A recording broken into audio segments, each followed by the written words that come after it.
We've already taken a look at if the Pelicans should trade up in the NBA draft, but is trading down, trading back a better option? It's the Monday episode of Locked On Pelicans. Let's go.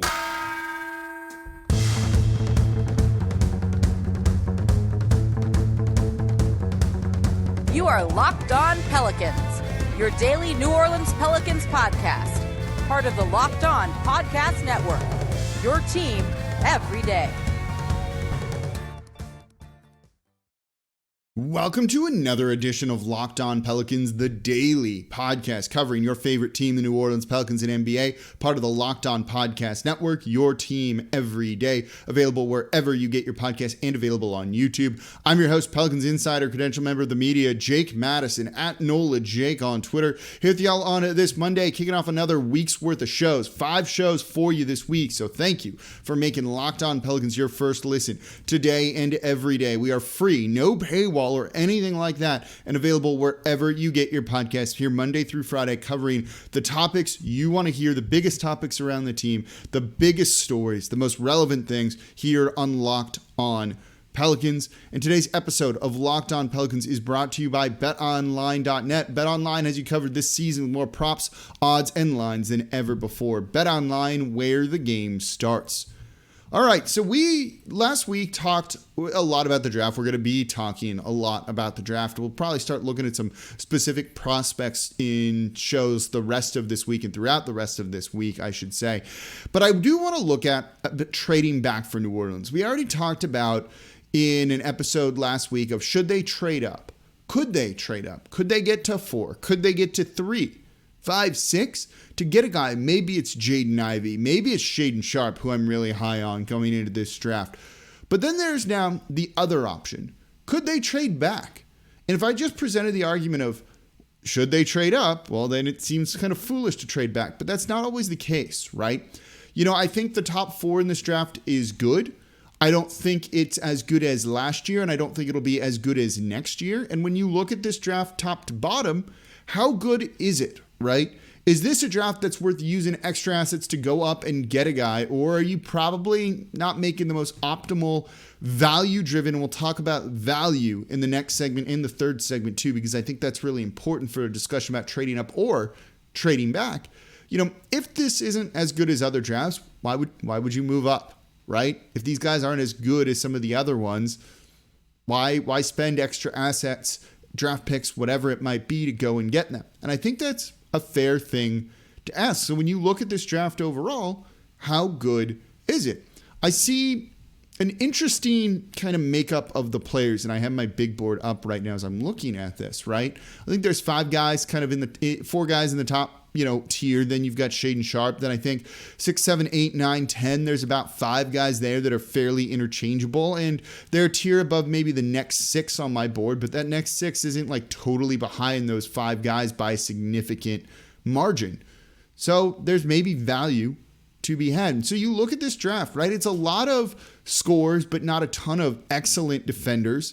Some that have the ability, potential to become good defenders, the tools to become good defenders. Bennedict Mathurin, a guy I'm very high on, is a guy that's a good scorer now, has the tools to be a good defender, but wasn't an amazing defender in college. Will he kind of turn into that? I'm not sure, right? You don't have a ton of great guards. You have some intriguing, very raw guards, but no one that's like, oh yeah, that guy's going to be a solid NBA pro. And there's very few of them, I think, in the top 20 for the most part. You have lots of one-dimensional centers, and while there's a place for those guys in the league, I don't feel particularly great about drafting a guy like Jalen Duren at, the top of the draft tier. I think that could be a very, very big problem. Same for Mark Williams out of Duke, right? There's no shooting for a guy like that. And that can be a bit of a problem in today's NBA, though there is a place for defenders like that, particularly Williams, who can defend on the perimeter too, right?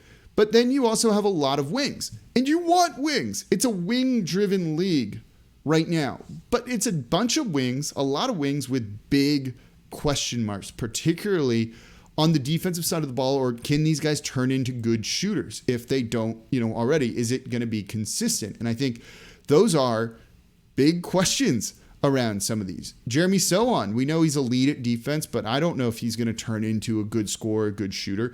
AJ Griffin, right? Really excellent scorer, tremendous wingspan, but wasn't good defensively despite having all of the tools, right? That's a bit of a problem right there too. I think you look at some of that and it's like, wait a second. I'm a little bit nervous about some of these prospects, right? Abaji, took a big leap at 22 in his senior year, but he had 3 years else of college and wasn't all of that great, right? Like that's a concern. You have similar issues with a guy like Jaden Harvey, right? With the G League Ignite team, right? A very good ISO scorer and not really anything else. And so I look at some of them and it's like, I like them, but I'm not like, oh, hell yeah, you got to go and get that guy. To me, they're fairly interchangeable. And when you have so many guys that are somewhat interchangeable, or it's like, yeah, there's still big question marks around them and no one feels like that's safe of a thing. But again, they all have upside too, right? And they're rated somewhat similarly. Well, maybe you do trade down and still get someone that's rated very highly on your board. But if your 16th pick is similar to the 8th pick, well, you can get some value out of that. In a small market team, that could be an important thing for New Orleans to try and do. So let's talk about why trading down is kind of important, right? We kind of set the stage for the draft. I think some of these guys from 6 to 16, maybe even a little bit longer than that to 20 or so, are rated somewhat similarly, not exactly equal, right? There's still a big gap between 6 and, not a big gap, but there's a gap between 6 and 20, let's say. But why trade back? Why go for the value play? Let's talk about that coming up here next in today's episode of Locked On Pelicans. Before we do that, though, today's episode of Locked On Pelicans is brought to you by Sakara. Looking and feeling your best shouldn't mean deprivation. Instead, choose joy and abundance, and Sakara's organic, plant-rich, transformational nutrition programs are designed to help you cultivate body intelligence so you can nourish your body and experience the results that you want. They sent us a bunch of these, by the way, to give them a try. They're awesome. They're really good. I've said it a lot, right? Like I'm trying to eat really healthy. I'm trying to kind of work out more and kind of change the way I approach day-to-day life. At 36, I just cannot keep eating everything I was eating and feeling miserable and terrible. And it's working so far. But you have to cook, right? Like you have to cook. I can't just get on one of those apps and order, one of my favorite restaurants in New Orleans and eat that every night because I just don't want to spend the time cooking. I'm doing so much with a, full-time job doing this and other things too.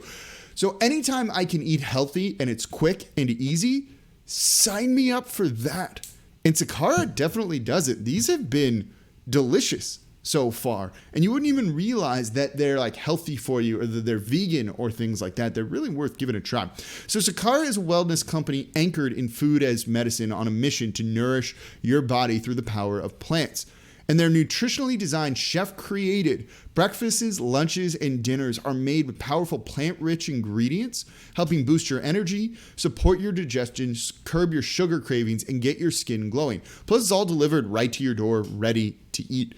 And so they have functional, also plant-rich wellness essentials to help you create a body you love living in. Whether it's their best-selling Metabolism Super Powder to the Foundation, their daily supplement packs, Sakara's products are designed to support your wellness goals anytime, anywhere. And right now, Sakara is offering our listeners 20% off your first order when you go to sakara.com/lockedon20 or enter code lockedon20 at checkout.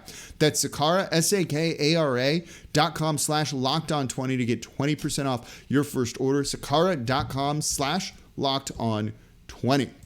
And thank you for making Locked On Pelicans your first listen today and every day. We're here Monday through Friday for y'all, breaking down everything you want to know about this team, what's relevant to the Pelicans, and the biggest stories around them. We're, of course, going to be talking a whole bunch of draft over the next month or so, but we're also going to get some free agency in there. We want to mix it up a little bit. We'll look at some of the players on the team as they start to improve and train this offseason too. It's going to be a lot of fun. It was such a fun last year for the team. It's going to be such a fun year coming up. Make sure you're subscribed. Never miss an episode. We're available wherever you get your podcast and on YouTube. Leave a 5-star review with a comment if you want. You can do that on Spotify as well. That helps keep the show free and 5 days a week for y'all. And leave a comment down below on YouTube. Today's question, right? Do you think the Pelicans should trade back? You can put a yes, you can put a no, you can put a Y, you can put an N. More comments on YouTube, the better. So please take 30 seconds to go leave a comment down below. All right, so we're talking about why the Pelicans might want to trade back. And I said, I think I have some of these guys rated fairly closely, right? Like if the Pelicans walked away with Tari Eason out of LSU, who I'm starting to really like, would you feel good about that? I would. Would you feel worse between Tari Eason and Benedict Mathurin, right? Just in a vacuum, those two players. I'd rather have Mathurin, probably. I think he's got a higher upside, but Tari Eason's starting to look pretty good. What if you could have Tari Eason and an extra pick next season instead of Benedict Mathurin? Does that change your approach to that question? Again, let me know in the comments down below on YouTube. So this is why you trade down. It becomes about value. If you think you can get a similar ceiling on a player, right? A guy that could, let's say you're like, we want a guy who could at least on the high end project to be an NBA All-Star. We want a guy whose ceiling is NBA All-Star. They might not hit it, right? If you think that Benedict Mathurin has that ceiling and Tari Eason has that ceiling, I'm just using these guys as an example here, right? We could use other players too. If you can trade down and still get that ceiling, well, that's still being in a good spot, right? You're still kind of coming away with the type of player that you want. And if you can also get an additional pick down the line, that's even better, right? You turn one pick into a later pick this year and an extra pick, say, next year or the year after that. That is another asset you can use to change your roster. You could use it to move Devontae Graham, though I don't think that, though it's not, they are not, I can tell you that, in any rush to move Devontae Graham right now. If a trade comes along, they'll take it, though. You could use that to trade for a better player. I don't know what a deal like that would look like, but hey, you're going to need picks if you want a guy like Bradley Beal, and I'm not saying they're doing that because that's probably out of the question right now. If you want a guy that's an improvement on your current roster, you need to have picks because those are requirements for those type of trades to kind of even out the value a little bit. So more picks is only a good thing. And while they still have a lot and still control the Lakers, right? They have a pick swap next year with them and then an unprotected Lakers first that they can then defer another year, depending on how the Lakers are going to look like, which is a cool position and spot to be in.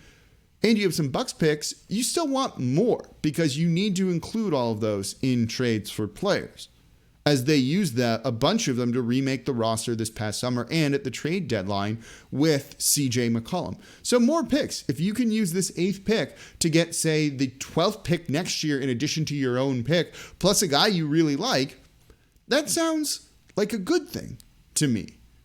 And so I think there's reason to kind of look at it from a value perspective, right? It's about value trading down, less about the specific player and more about the value. And I think the Pelicans kind of did this pretty smartly this past summer, though it wasn't kind of like a traditional trade down, right? They knew that a guy they really liked and had scouted extensively in Trey Murphy was going to be available at 17. So they traded down and they still got a guy that they would have taken at 10th overall. It's a good way to approach it, I think. And then those guys lower down the line, actually, in the draft based on the rookie scale are actually a little bit cheaper. And this helps you build a sustainable future, right? Sustainable. That's what you need in a small market. It's not easy. So anything that makes it more sustainable and not just a flash in the pan, a couple of good seasons, and then, okay, it was fun. Now we got to tear it all down and start all over and lose any momentum we once had. Well, this helps you avoid that and kind of keep the engine going, keep the train going as you try and build a sustainable winner in a small market that doesn't have a lot of success and luck, and none of them really do, in free agency. So there is a lot of reason to trade down, but I think it kind of depends on how you value and look at this current draft and this crop of guys, right? If you could trade down and still get, Johnny Davis, let's say, at 15, 16, would you feel good about that, right? Would you go for the boom or bust kind of guy, right? And Ousmane Dieng, potentially there as well. Or even a guy I really like, E.J. Little out of Ohio State. Even Malachi Branham out of Ohio State, too. I kind of like both of those guys. You can trade down, get one of those guys that still has a high ceiling that you project can work out well, but also get additional things. So there's an option for that. But here's the thing that I want to ask you, to this team right now, and this is what we're going to talk about in the next segment. Does value matter? Does value for this team matter right now? Let's talk about that coming up here next in today's episode of Locked On Pelicans. Before we do that, though, today's episode of Locked On Pelicans is brought to you by BetOnline.net. Our partners at BetOnline continue to be the number one source for all your betting needs and sports info. So you can find the latest odds, news, and sports developments, including this year's basketball playoffs, Major League Baseball scores, fights, even next season's NFL futures. I'm actually feeling pretty good about the Saints right now. BetOnline.net is your continued source for all your sports wagering information, from live betting to playoffs, esports, and more. Head to the website today or use your mobile device to learn more about the trends in the action over at BetOnline.net. BetOnline, where the game starts. And thank you for making Locked On Pelicans your first listen today and every day. We're free 5 days a week, giving you everything you want to know about the team. Subscribe. Simple. Leave a comment down below on YouTube too. And now for your next listen, go check out the Locked On NBA Big Board podcast. Host Rafael Barlow, an excellent, one of my favorites, maybe the favorite draft analyst, is coming to you, giving you in-depth look at the NBA draft, mock drafts, player rankings, and of course, big boards. It's free and available wherever you get your podcasts. All right, we were talking about the Pelicans trading down in this NBA draft. Again, as I said, right, it depends on how you view this. If you view, say, picks 8 to 16, the players that can go in that range feeling pretty good, you know, if you kind of have them all looped together, grouped together in kind of a similar tier, and you can get a future asset while trading back and still kind of getting a guy you really like, that's a win, right? It's value. And again, if you're trying to build a sustainable future for a small market team, that's important. But here's what I want to ask. With all of the picks that they have, the Lakers picks, the Bucks picks, probably a bunch of seconds and stuff that I'm forgetting about too, does value matter so much? And are you sick of value to a certain degree? Are you sick of not having everything you want and winning now because you're kind of planning a little bit for the future too? Is it at this point time for them, you know, in a certain sense, to be short-sighted, even though they're going to use this pick and it's going to be like a long-term thing? But is it better just to go and get the guy you want?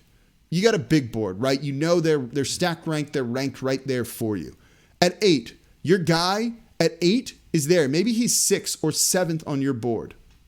Should you just take him and say, like, it's not value, right, that we're looking for? We want good NBA players that we feel good about and guys that we want on this team. Should you just take your dude and not worry about the rest of it, right? Don't get a guy who's a little bit worse, right? Say your guy's a 100 and the next guy you could draft is a 95, a 90, right? Let's say you're ranking them like that, kind of giving them ratings. Just take the 100, right? Screw going for the 90, screw going for the 95. Yeah, you can get a future pick, but so what? You're trying to win this year. And getting your guy and building them for the future, the guy you want, the one you've planned for, I think can be an important thing. And sometimes when I look at this, it's like, screw it, you know, don't go for the value, right? The value would have been this season for the Pelicans to tank and try and get a top 4 pick. And they didn't. And then look how it worked out. You got bounced out in the first round. What, you know, like, it's not that amazing, but it was a good season. It was fun. We all loved it. And that's why you never heard me saying on this show that the Pelicans should tank. I never once said that. We did an episode of like, should they tank? And I said, no, they shouldn't. We want to win. We want some playoffs in here. We want to have some fun. And sometimes getting your dude, if the entire fan base is pumped about Benedict Mathurin, just draft Benedict Mathurin instead of going for 95% and someone else who's not named Benedict Mathurin, right? And sometimes it's just go for it, right? Go get your guy. Go for the win. Go for the playoffs. And so sometimes I think that's really important over value. And it's easy to fall into the value kind of thing, right? You feel good about that. Like, I love getting bargains on things I buy, right? Even when it's like, oh, cool, I saved 90 cents. And I'm like, hell yeah, look at what I just did there, right?